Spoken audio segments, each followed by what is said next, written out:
जितने भी आचरण करो भगवान को समर्पित कर दो तो बच जाओगे, कलयुग का प्रभाव नहीं पड़ेगा।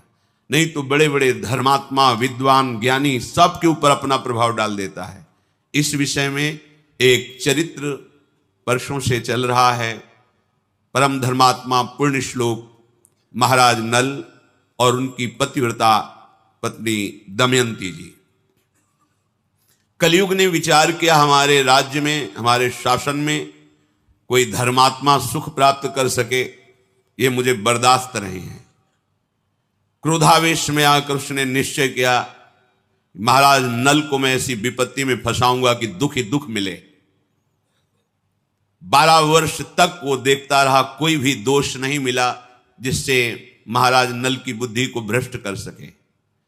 एक दिन चूक हो गई, राजकार्य के चिंतन में मगन होने के कारण लघु शंका किया और अपवित्र दशा में सूर्य अर्घादि तर्पण आदि किया, तो ये दोष हो गया। इसी दोष में कलयुग उनकी बुद्धि में प्रवेश कर गया। उनके जो भ्राता, छोटे भ्राता थे पुष्कर, उनके हृदय में जाकर प्रेरित किया और जुआ खेलने के लिए उन्होंने द्यूत क्रीड़ा के लिए ललकारा। क्षत्रिय धर्म के अनुसार ललकार सहन करना उनके स्वभाव में नहीं होता। महाराज नल और पुष्कर की द्यूत क्रीड़ा हुई, सब कुछ हारते चले गए, राज्य भी हार गए, अपने शरीर के आभूषण वस्त्र भी हार गए। फिर उसने कहा दमयंती को दांव पे लगा दो। उन्होंने कहा ऐसा मैं अधर्माचरण नहीं कर सकता। तो उसने कहा सैनिकों से इनको नगर के बाहर निकाल दिया जाए, राज्य में घोषणा करवा दी अगर कोई थोड़ा भी सत्कार जल भोजन देगा उसे प्राण दंड दिया जाएगा। भयानक विपत्ति। कुछ ही दिनों में चक्रवर्ती, राज्य भोगने वाला राजा गली का भिखारी बना दिया कलयुग ने। कोई पानी भी के लिए नहीं पूछ सकता, जिनके आगे सर झुकाते थे उनका कोई आदर नहीं। नगर से निष्कासित वन में जब भयानक, जहां सिंह, रीछ, भालू आदि नाना प्रकार के जीव जो पीड़ा पहुंचाने वाले हैं, वहां उन्होंने विचार किया कि हमारी पतिव्रता पत्नी मेरे कारण दुख को क्यों प्राप्त करे। संध्या का समय था, पास में एक खंडहर था उस जंगल में, वहां जाकर के उन्होंने कहा देखो ये मार्ग जाता है पहाड़ी के पीछे से सरोवर, फिर एक ऋषियों का आश्रम मिलेगा, वहां से फिर आप किसी भी नगर में जाकर के आप रह सकती हैं, क्योंकि मेरे ऊपर विपत्ति आई है, मुझे लगता है तुम्हें दुख नहीं भोगना चाहिए। उनका महाराज जो आपकी शरण में है, पतिव्रता है, उसका त्याग करना उचित नहीं है। उनका ये तो हमने आपको ऐसे बता दिया, मार्ग आप शयन कीजिए। वो बहुत ही दुखी थी क्योंकि राज्य छिन गया था और कई दिनों से भोजन भी नहीं मिला था, तो उनको नींद आ गई। महाराज नल उनको वहीं छोड़ करके आधा वस्त्र उनके शरीर का लेकर के जंगल में भटकने लगे। कैसे समय कटे। विपत्ति का समय बड़ा दुखदाई होता है। ये विपत्ति तभी आती है जब हम भगवान के भजन से विमुख होते हैं। अगर प्रभु का भजन चल रहा है तो कलयुग की गति नहीं है कि उसकी बुद्धि का स्पर्श कर सके, कलयुग की गति नहीं कि कोई बाधा डाल सके, क्योंकि नाम पहारू दिवस निशि, भगवान का नाम रात दिन पहरा देता है। कोई भी विपत्ति अमंगल भक्त को छू नहीं सकती।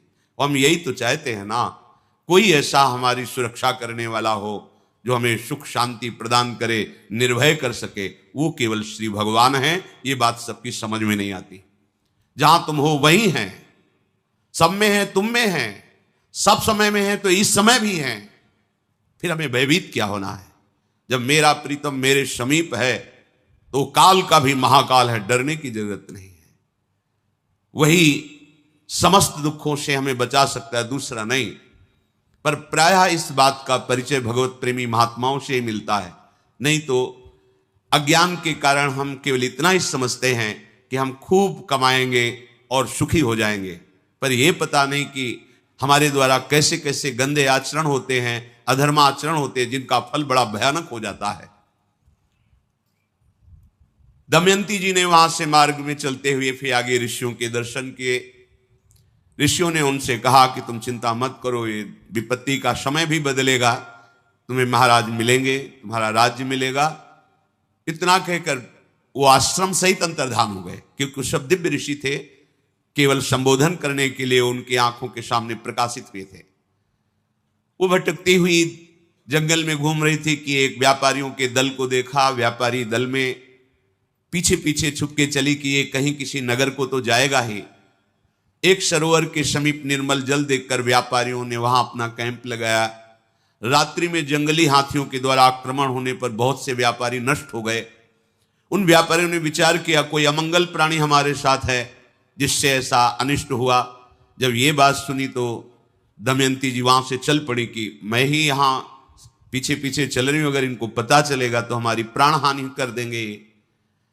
आगे चलकर देखा तो कुछ ब्राह्मण लोग नगर की तरफ जा रहे थे, उनके पीछे चली। विदर्भ देश में प्रवेश किया। वहां की राजमाता महल से देख रही थी कि एक विक्षिप्त स्त्री जो बड़ी ही सुंदर सुशील नवयुवती है, कुछ लोग पीछे उनके लगे हुए कंकड़ मार रहे हैं, उनको लग रहा है पागल है, क्योंकि वो शोक से ऐसी व्याकुल थी। राजमाता ने कहा कि मेरा पता नहीं स्वाभाविक क्यों आकर्षण हो रहा है, इस युवती को महल में बुलाया जाए। आदर के साथ उनको जब सामने दासियों ने ला करके प्रणाम करवाया तो राजमाता ने पूछा, देखने से तुम ऐसा नहीं लगती हो कि विक्षिप्त हो या कोई विशेष परिस्थिति में फंसी हुई हो? तुम्हारा मुख कमल ऐसा अनुभव कराता है कि तुम तेजस्विनी हो और कोई देवी हो। तो उनका नहीं, महाराज नल द्यूत कीड़ा में हार चुके हैं और दमयंती सहित वन में चले गए हैं और मैं उन्हीं के महल में सुखपूर्वक निवास करती थी। ये नहीं बताया मैं दमयंती हूं, उन्हीं की सेवा में थी। अब जब वो चले गए तो मेरा कोई आश्रय नहीं बचा। अगर राजमाता आप कृपा करें मुझे आश्रय दे दें तो आपका बहुत उपकार होगा, पर मेरा नियम है, मैं एक पतिव्रता हूं, किसी के चरण नहीं धोऊंगी, किसी का जूठन नहीं खाऊंगी, किसी पुरुष से संभाषण नहीं करूंगी, केवल ब्रह्म ऋषियों से बात कर सकती हूं। अगर इन नियमों की आप सुरक्षा कर सके तो मैं आपके यहां रह पाऊंगी।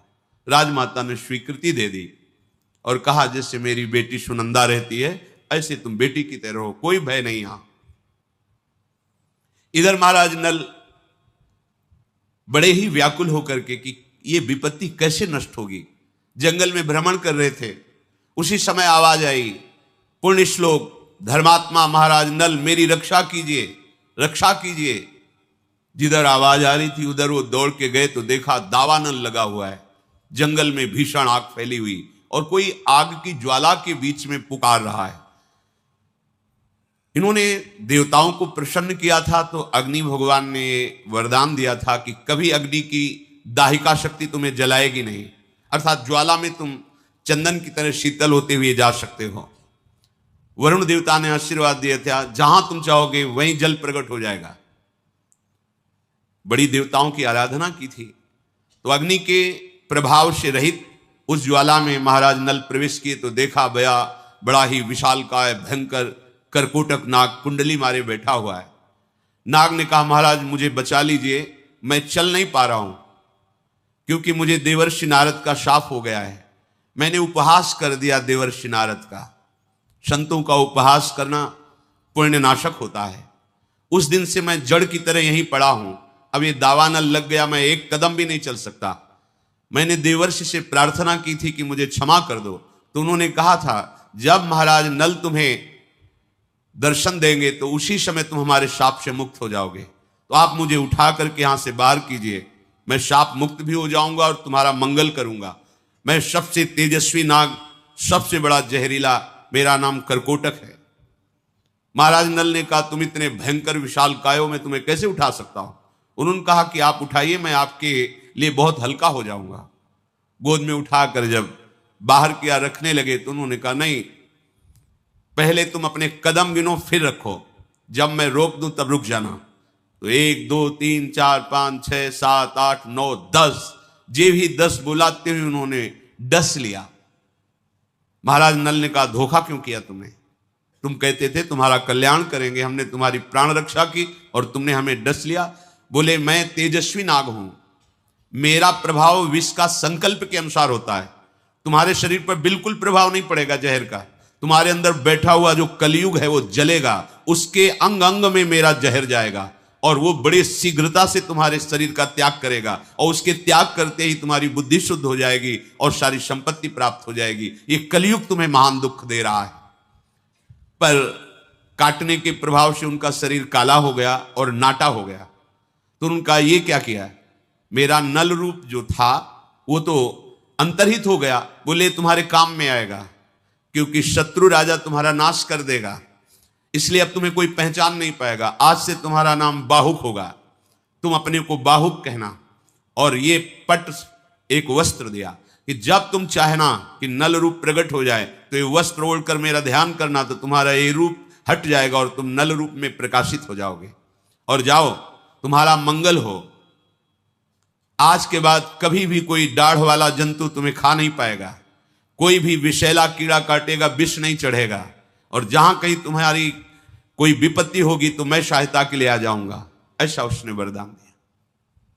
महाराज नल से कहा कि तुम्हारे रक्षा के योग्य अयोध्या नरेश महाराज ऋतुपर्ण धर्मात्मा पुरुष हैं, तुम वहां जाओ, उनके समीप जाने से तुम्हारा मंगल होगा। बाहुक अर्थात महाराज नल राजा ऋतुपर्ण के समीप गए और कहा, महाराज मैं समस्त कलाओं में प्रवीण हूं, विश्व में कोई अश्व विद्या का ऐसा ज्ञाता नहीं जो मेरे समान हो। तीव्रगामी रथ से यात्रा बहुत कम समय में पूर्ण कराना ये मेरे हस्त लाघव होगा। नल जिस समय जुआ खेल रहे थे तो दमयंती ने देख लिया था कि अब इनकी बुद्धि अपवित्र हो गई है, इसलिए अपने कुमारी और कुमार इंद्रसेन और इंद्रसेनी को अपने पिता के पास भेज दिया था मायके, और अपने सारथी जो महाराज नल के सारथी थे उनका नाम वार्ष्णे था, उनसे कहा था कि तुम रथ और घोड़े और हमारी पुत्र पुत्री को पिता के पास छोड़कर वहां से चले जाना, और जहां तुम अच्छा समझना वहां रुकना जब तक हमारा समय न बदले, और जब समय बदल जाए तो तुम पुनः अपने सारथी पद पर आकर विराजमान हो जाना। तो वो संयोग से वहां ऋतुपर्ण के यहां ही सेवा में थे। जब वार्ष्णे ने देखा कि इसकी बात और इसके गुण और इसका आभास तो मेरे महाराज नल जैसा है लेकिन रूप नहीं है, संकुचित हो गए और अपने साथ रख लिया, क्योंकि वो भी घोड़ों की ही सेवा में थे और इनको सारथी पद मिला था। इधर दमयंती जी के हृदय में बड़ी वेदना हो रही थी कि मैं तो महल में रह रही हूं लेकिन मेरे पति प्राणेश्वर पता नहीं किस विपत्ति को सह रहे हैं। जब कुमार कुमारी वहां छोड़े गए तो उनको पता चला परिस्थिति का, तो उन्होंने शास्त्रों ब्राह्मणों को बुलाया और दक्षिणा देकर कहा कि आप दिशाओं में जाइए और सब जगह खोज कीजिए, अगर नल दमयंती का पता आप लगा लेते हैं तो आपको कई हजार गौवें, स्वर्ण मुद्राएं और नगर ये आपकी सेवा में हम समर्पित करें। वहां जाकर राजमाता से कहा, तुम्हारे यहां कोई नवयुवती दासी आई हुई है, हम दर्शन करना चाहते हैं। जब देखा तो बचपन से उन्हें देख रहे थे दमयंती को, क्योंकि वहीं राज दरबार के पुरोहित थे। देखते ही उन्होंने कहा, बेटा तुम अपने मस्तक को धोइए, क्योंकि मस्तक में इनके एक दिव्य चिन्ह था जो बचपन से वो पहचानते थे। जेवी धोया तो ये समझ गए दमयंती है। राजमाता से कहा, ये कोई दासिया शैलेंद्री नहीं है, ये माता के समीप जाकर अपने हृदय की बात कही और कहा कि हम चाहते हैं कि कुछ गुप्त रूप से ब्राह्मण भेजे जाएं जिनको मैं श्लोक सिखाऊंगी और हर सभा में, हर नगर में जाके श्लोक का गायन करें। अयोध्या पहुंचे और ऋतुपर्ण की सभा में जब श्लोक गाया तो वहीं बैठे हुए बाहुक रूप में महाराज नल थे, सभा से बाहर निकले और एकांत में उस ब्राह्मण से मिले, उस श्लोक का उत्तर दिया। दमयंती ने कहा था, जो शब्द बोले जाएं वैसे ही शब्द हमारे सामने कहा जाए। ब्राह्मण लोग आए और बताया दमयंती से कि राज चिन्ह तो कोई नहीं दिखाई दे रहा था, वो महाराज ऋतुपर्ण के सारथी हैं, काला शरीर है, नाटा स्वरूप है, पर उन्होंने उत्तर में आपके श्लोक का यही दिया था कि कोई भी पतिव्रता पत्नी अपने पति पर दोष नहीं करती। दमयंती जी ने कहा, निश्चित महाराज नल ही हैं, दूसरा कोई नहीं, पर रूप क्यों नहीं है ये मुझे पता नहीं। दमयंती जी ने कुछ ब्राह्मणों को भेजा कि केवल महाराज अयोध्या नरेश ऋतुपर्ण से जाकर कहो कि दमयंती ने वरण करने के लिए दूसरा स्वयंवर रचा है। बहुत से राजा और राजकुमार आए हैं, आपका भी निमंत्रण है, पर वो बड़ी शीघ्रता से स्वयंवर रचा है, इसलिए समय नहीं है, सुबह ही स्वयंवर है, ऐसा बोलना जाके। ब्राह्मणों ने ऐसा ही किया। ऋतुपर्ण जी ने दमयंती का स्वरूप, सौंदर्य, महिमा सुनी थी। उन्होंने कहा कि कोई हमें सुबह तक पहुंचा ही नहीं पाएगा, 100 योजन अयोध्या से दूर है, कैसे कुंडनपुर में हमें सुबह तक कोई पहुंचा सकता है। तो सारथी बाहुक ने कहा, सुबह तो बहुत समय होता है महाराज, मैं संध्या होते होते आपको पहुंचा दूंगा। तो उनका बातें बनाने से नहीं होता, बहुत बड़ी यात्रा है, 400 कोस दूर, 100 योजन का मतलब 400 कोस दूर, और रथ से इतने कम समय में पहुंचा देना। उनका महाराज मेरी यही अश्वविद्या है। कह रहा है कि महाराज नल पधार चुके हैं, रथ की घड़घड़ाहट से मुझे अनुभव हो गया, ऐसा रथ केवल महाराज नल चला सकते हैं। पर यहां 3 दिखाई दिए, एक महाराज ऋतुपर्ण, दूसरे वार्ष्णे, और तीसरा वो जो काला और नाटा।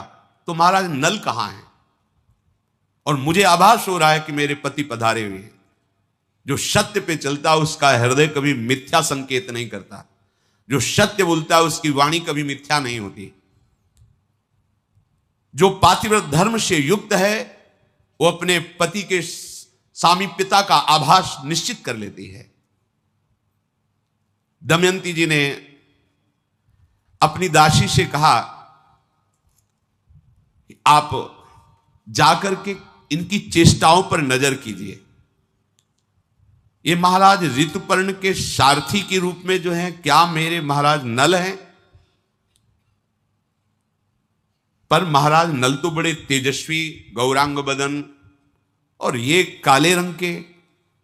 विश्वास मेरा कहता है ये महाराज नल है, पर प्रमाण कहता है कि नल नहीं है, जो बाहुक रूप में है। दमयंती ने अब निश्चय किया कि अब मैं दर्शन करूंगी, अब कोई संशय नहीं, मेरे महाराज नल ही हैं। मां से कहा, मां ये जो बाहुक सारथी है, अब संदेह नहीं, मैंने परीक्षा करके देख लिया है, मेरे पति महाराज नल हैं, सारे लक्षण महाराज नल के हैं, केवल रूप नहीं है। इसलिए मैं स्वयं जाकर के देखना चाहती हूं, पर जब तक आपकी आज्ञा नहीं होगी तब तक मैं ना उनके पास जा सकती हूं ना उनको बुला सकती हूं। आप आज्ञा कीजिए, मैं जाऊं या आप बुला दीजिए उनको महल में।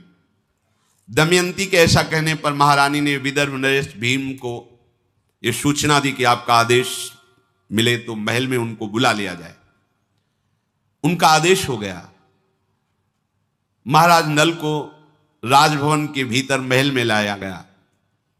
दमयंती ने राजा नल के नेत्रों में, सब छुप सकता है लेकिन नेत्र नहीं छुप सकते। मुझे पता चल गया है कि तुम जान गई हो कि मैं हूं, तो आप देखो, राज्य नष्ट हो गया, सारी विपत्तियां थी।